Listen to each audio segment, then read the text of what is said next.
Okay, so I'm back again for the third video, which includes part 4 of my talk, since the second video had both parts 2 and 3.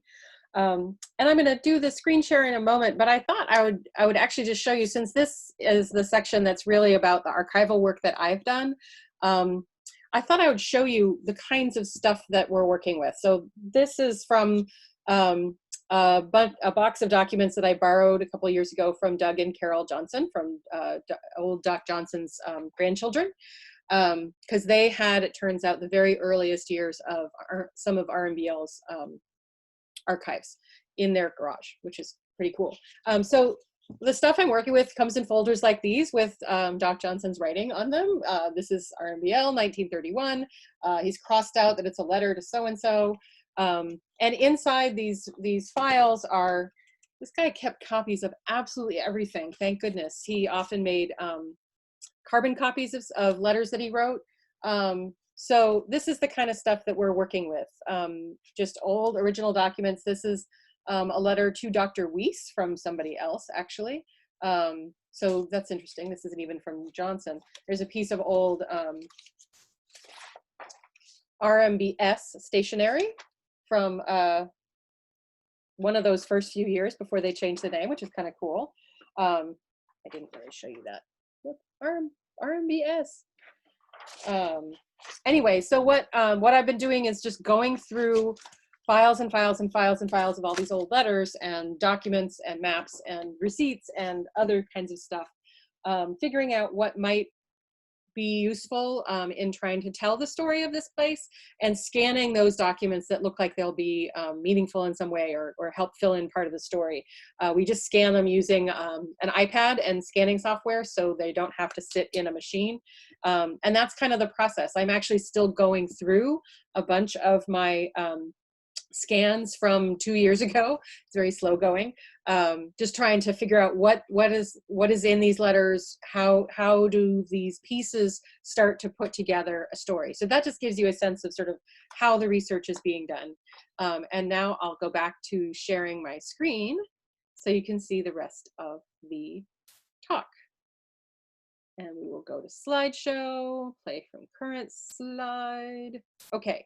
So this is part 4, documenting the early days at RMBL. This I've showed you some of the research materials, and this is what working on them actually has looked like over the last few summers. I've had 3 research visits in 2016, 17, and 18, where we've been going through these document archives. In this photo, I was assisted in 2017 by my wonderful nephew, Wiley June, who is there checking his phone in between scanning sessions with the iPad. And then in 2018, I had a student assistant from Sonoma State whose name is Justin Brown. So we spend time at the lab just sort of bouncing back and forth between collecting new data by scanning this correspondence. The files that are at the lab are more or less organized by year, but not really very organized beyond that. And sometimes the years are a bit muddled also. So we're just going through those files page by page and deciding what needs to get scanned and what doesn't. And then we spend the rest of our time reading through those scans, trying to make, like I said, piecing all these bits of data into a story. So in 1928, on April 2nd, the date is at the bottom of this letter. The Articles of Incorporation for what would soon be known as RMBL, originally RMBS, were written up and signed by 5 co-founders.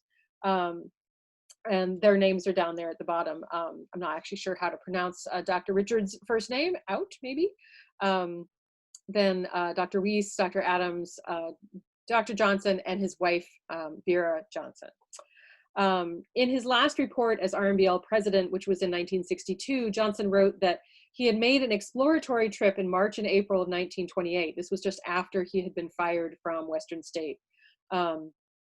He made this exploratory trip through some 5 states, Colorado, Oklahoma, Texas, Kansas, and New Mexico, to see if the biology faculty members of the universities and colleges of those states might be interested in helping develop a high altitude field station. And so he obviously found these folks. I think Richards was at the University of Oklahoma, I can't remember where Weiss and Adams were, but they were also sort of these from those Midwestern plains states.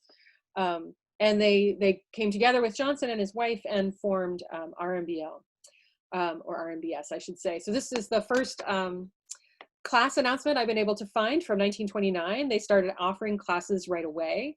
And the most of the activity in the earlier years was structured around bringing both students, like these ones from probably 1931, students and also instructors to the lab.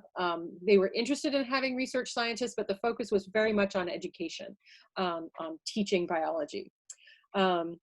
The founders also began working to try to identify the owners of various parcels of land in the Gothic area and to try and acquire more where they could. So in this one, Johnson's writing, I believe it's Johnson, a note sort of saying that they've decided to buy the Dissett property and that they have a budget for that.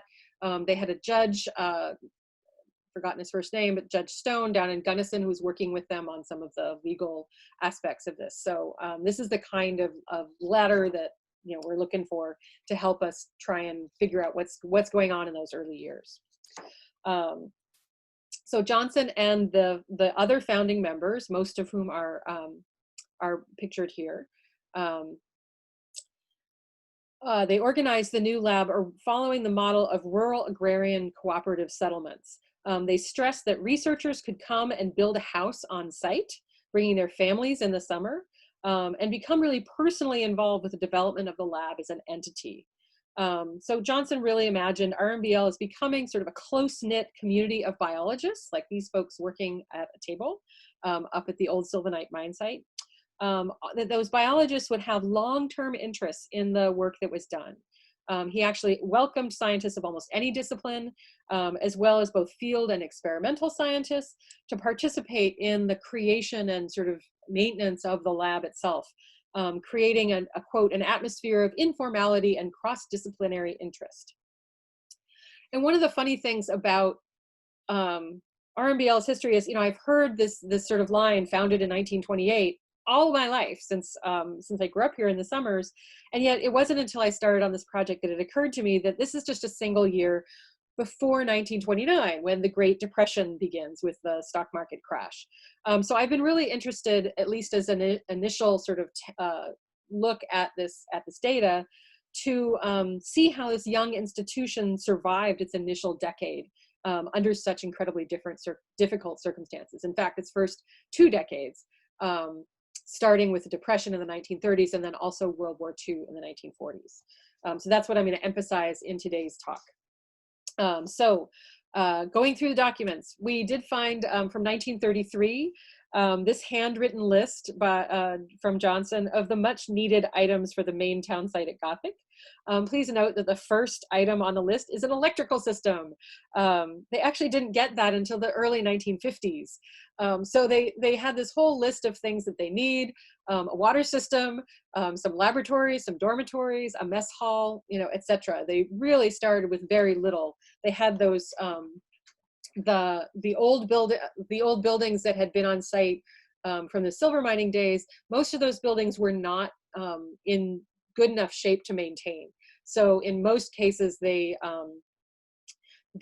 tore them down and then reused the boards to build new cabins. So that's part of why it still looks kind of like a ghost town, but not exactly like. It was also interesting, we found that early mentions in those first few years, they wanted to establish a secondary laboratory at even higher altitude up at the old Sylvanite mine site. And this is a photograph with Johnson and several other researchers up at that site before it was destroyed. I think the idea faded away pretty quickly because funding became such a major challenge during the Depression years. They just simply couldn't afford to have 2 laboratories trying to get them set up and running. Just getting Gothic going was the most they could do. And in sort of organizing the structure and organization of RMBL, Johnson looked to Woods Hole Marine Biological Laboratory as a model. This is a photo I got from the MBL's website Woods Hole was established in 1888, and in the 1920s it was bolstered by grants from the Rockefeller Foundation, from the Carnegie Institute, and also support from the fairly recently formed National Research Council. And Johnson similarly, so he sort of used this as a model. He pursued endorsement from the NRC and got that in January 1933. And during the first few years of the Depression, Johnson would actually write to instructors at Woods Hole, like this letter to Dr. Taylor at the University of Michigan, asking if their class is filled. He says, when your class in botany at Woods Hole is filled for the coming summer, would you not give me the names of the unsuccessful applicants? So he was trying to poach students away from these other programs, especially if they filled up, to try and get enough students coming to RMBL to make it work, trying to increase enrollment. He also, similarly to Woods Hole, pursued grant funding from the Rockefeller Foundation. He was eventually turned down. They said, you don't meet the criteria that we have for funding at this time. And the strangest thing, one of the strangest things my nephew Wiley and I found is this letter where Johnson actually wrote directly to the President of the United States, to FDR, asking, giving some history of RMBL, telling him all about it, and then saying, is there not a way in which we could obtain a very small loan, and $1,400 from the government at a low rate of interest down here? I just found this fascinating. From what I know about FDR's terms as president, apparently people did this fairly often. They felt such a personal connection to him as president that they would just write him and say, hey, could we borrow some money, please? We did not. We have searched high and low. We have not found a reply from the president. So all of these efforts to find external funding were not successful. Remember that RMBL is not affiliated with any one university. It's in an independent organization because of that early association of Western State being sort of controlled by folks in the Klan. So they needed external funding to really get a go of it. They weren't able to get any. And what we found is that for years, the lab relied strictly on tuition, but then also on self-funding, essentially. This is a letter from the Gunnison Bank and Trust to Johnson. He apparently went by Christie. Chris is his middle name, and I thought it was sort of funny that he goes by Christie. And they say, they're sort of talking about these different loans that each of the individual researchers have taken out and trying to maybe combine them. This is how they were funding the lab in the early years, was just borrowing money on their own. One of the things that initially mystified me about looking at the archives at the lab, these are stored in big file cabinets in Ian Billick's office, honestly, in the director's office.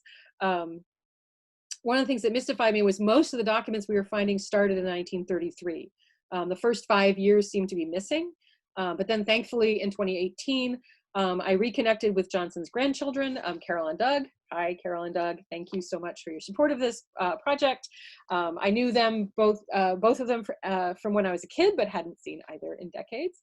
And they have shared this treasure trove of family archives with me. Not only photographs and so forth, but then also like I said, the documents that I showed you earlier that covered 1928 to 1932. So I'm still working on the last chunk of those. And so my student assistant in the summer of 2018 and I spent several weeks working in their shared garage at a condominium complex in Gunnison, sort of pawing through all these boxes of stuff and scanning stuff. So we're very excited to find the early years. And one of the best things about the Johnson's archive is that they have an enormous number of photographs. This family apparently never threw anything away, neither the letters that were sent and the carbon copies of letters that Johnson had sent, and also just tons of photographs, which are fantastic. These images really give us a much better sense of sort of daily life at RMBL in these early years. And so I'm just going to show you a few of them. This is an outing at Emerald Lake, which is just above, up valley from RMBL. In 1929, so in that first summer. I'm not sure who all the people are, but Johnson is there on the right with his son, Chris, who later became the second director of the lab, and who I knew well as when I was a child. These are some students from 1929. There was a whole photo album made by Harriet Barclay and her husband of photos that they had taken on their first year there, which are just fantastic. And I love that the students are all wearing ties while they're at work, looking at books and skulls and everything else. This one is also from that same photo album of Dr. Manuel and Fisher. They appear to be up on a snowfield that's just below Emerald Lake. And of course, they're wearing ties, even a bow tie, which is so wonderful. And those fabulous tall boots that all the researchers seem to have. Manuel does not, but anyway. There were a fair number of women in both as students and as researchers. Harriet Barclay is the shortest woman on the far left standing. And it's fun to notice, this is from 1929, they all have very fashionably crimped hair, which was stylish at that time. And I loved finding this photograph in particular. This is Johnson holding a board. This was at the 1929 4th of July fish fry, the first of many fish fries that the lab had. And one of his sons, one of the twins, is signing it. This board itself is now in display in the Billy Barr Community Center and dining hall that's at RMBL. So if you go visit Gothic, you can look at this very board. And it's interesting, my student assistant, Justin, in 2018, pardon me, got particularly interested in RMBL's sort of early handyman and builder named Joe Savoy. And here's a picture that he found of him. He was doing this as a side research project from the work he was doing for me, because he was a McNair scholar and needed to have his own project. So he found that Savoy emigrated from northern Italy from a landscape that's very similar looking to the Colorado Rockies in 1920. He was following a brother who already lived in Crested Butte. And he worked as a coal miner during most of the year, but then he brought his family up to Gothic in the summertime. We haven't found out exactly how Johnson and Savoy first met, but Savoy and his wife Mary, shown here in Crested Butte, hanging out the laundry, they both provided critical support to the nascent lab in its early years. They would check on the buildings periodically through the year. They would arrange for supplies to be brought up, food and other kinds of things like that. And it's interesting that all of the correspondence with Johnson that we found was written by Mary. I don't know if that's because that was just she took control of that, or if Joe was perhaps less literate than she was, etc.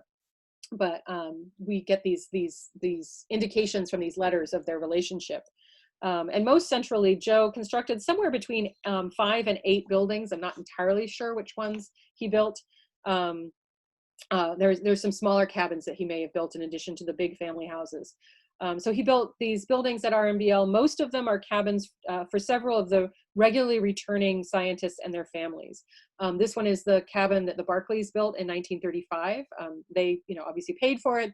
Joe built it by hand, and in fact, on the back side of it, in the concrete that is chinking the timbers, Savoy signed it, the Johnsons signed it, the Barclays signed it. It's all signed in the concrete, which is pretty cool. I should have put a picture of that in, but I didn't. Oh well. He also built the Johnson Lab, which has now been repurposed as the visitor center that's next to the town hall. And it was just really fun to work with Justin to try and research this family's history. We went to the Crested Butte Cemetery, where they have a family plot. He actually found through Ancestry.com, he found some living relatives of the Savoy family who lived nearby, and he went and interviewed one of those descendants. I think it was a cousin, sort of a grandchild / cousin relationship. And so here's Justin at the cemetery looking at the family plot. So that was very cool to find out more about the Savoys. And Joe Savoy, because he was from northern Italy and had this very sort of alpine style of building, with those early buildings, the Johnson House, the Barclays House, the Johnson Lab, he really gave kind of a sense of style to the built environment at RMBL. Another thing we found is that 1937 turned out to be something of a tipping point for the lab. It very easily could have gone under at this time because of a fire in January. During the year, they stored a lot of their materials like mattresses and blankets and other stuff like that that people would need when they're staying there in the summer. They stored all that stuff at the old the Colorado Fuel and Iron Corporation. That's the company that ran the coal mine in Crested Butte, and they stored their RMBL's stuff in one of their buildings. And so they received this letter that you can see here in January, saying that a fire had destroyed all of your property. We actually found, so this was all the mattresses, all the blankets had to be rebuilt. Or repurchased. We actually found a policy later on in 1950, an insurance policy for the blankets and the mattresses. After this experience, they insured them. They paid something like $5 on $700 worth of mattresses, which I thought was just kind of funny. And in this same year, in 1937, the original dining hall that was, I think, one of the remaining buildings from the silver mining days was squashed by an avalanche of snow in the winter. And so, like I said, this seemed like a moment where the lab could have just given up. Like they've lost all their material supplies in a fire, and the dining hall is squished. And actually, Joe Savoy broke his leg this year in a mining accident, and so he couldn't actually be of much help in trying to rebuild. But they did. And this photo from later in 1937 shows a brand new dining hall. You can see that Johnson has marked it over here with an arrow. The connections that Johnson made with the local community are what saved them, in essence, because the Gunnison County Commissioners funded the new dining hall, and a number of men from Crested Butte donated their labor to build it. So this really was a community effort. This dining hall is the one that when I was a kid growing up, we called the old dining hall. But that was, 1937 is when it was new. Here's what it looked like in 1966, the year that I was born. And it was torn down sometime, I believe, in the 1990s, maybe, or the early 2000s, because it had just become too decrepit. But there it is for when it was first built. So once we got, so they managed to get through the Depression years in the 1930s, sort of by self-funding, having small groups of students coming to the lab, and eventually sort of getting this sense of stability. Then once into the 1940s, the uncertainties generated by the war in Europe, which was not then a war that the US was involved with, but as you can see in this letter, the plans of most young men at college graduate school age have been made very uncertain by the war situation. And because of family conditions, this uncertainty has spread to women as well. So they weren't getting enough applications from students. They finally decided in 1941 that they didn't have enough students to be able to get the summer session to work. So they actually canceled the summer session. They did again the following year. I thought this letter from 1942 was interesting because it mentions that the application of gasoline rationing to the entire country has made the problem of transportation to Gothic almost insoluble. So it wasn't even that people couldn't afford to do a summer course. Many of the young men, of course, were going off to war into military service. But then also that people just simply couldn't get the gasoline to get themselves to Gothic. I find this sort of interesting, given that we're now, I'm giving this talk in the context of the COVID-19 pandemic, and many of us are not able to travel anywhere either. And so there's a certain resonance now that I didn't have when I first saw this letter. So RMBL didn't offer classes again until the summer of 1946. Fortunately, in 1945, Johnson had the foresight to apply to have RMBL's tuition covered by the GI Bill. Even though RMBL is not a university itself, they were able to get approval as an institution for education so that veterans could come and have their tuition covered by the GI Bill. So that was approved in 1946, and then that summer, they were literally bursting at the seams with students. They started having to try and construct more cabins to house everybody.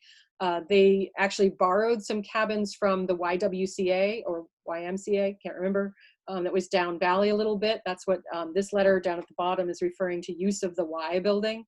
Also Mr. Springs cabins, trying to just get housing for all these people that wanted to come. They also, Wiley and I were laughing at the number of letters trying to find a cook for the summer.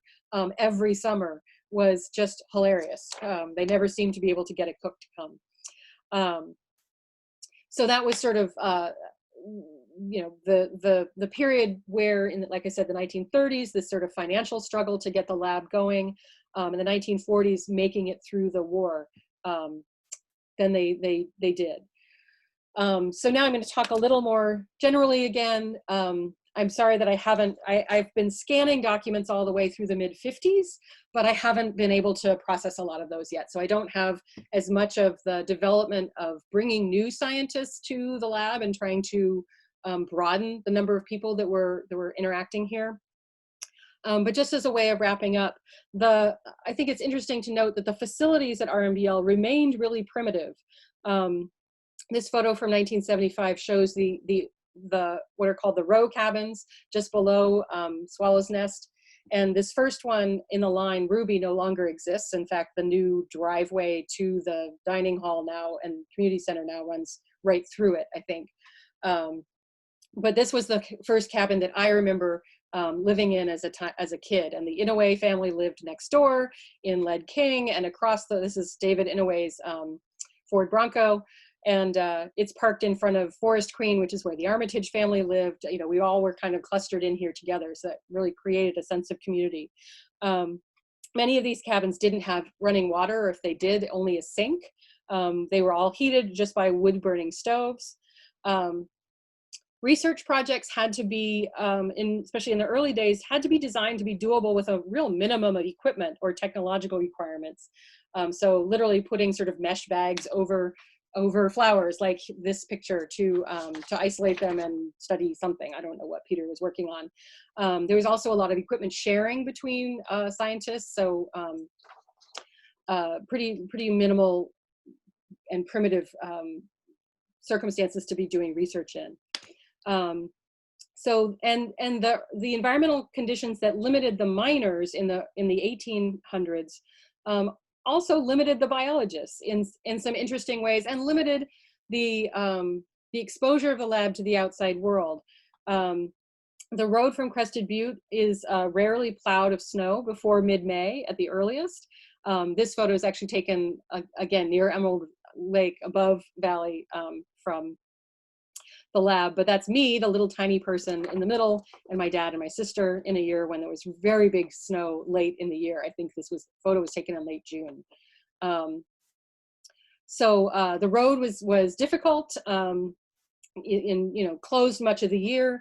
The lab's water system can't be turned on. The piping is just pipes sitting on the ground rather than underground. So it can't be turned on until nights are no longer have freezing temperatures, and it has to be shut off usually in early to mid-September for the same reason.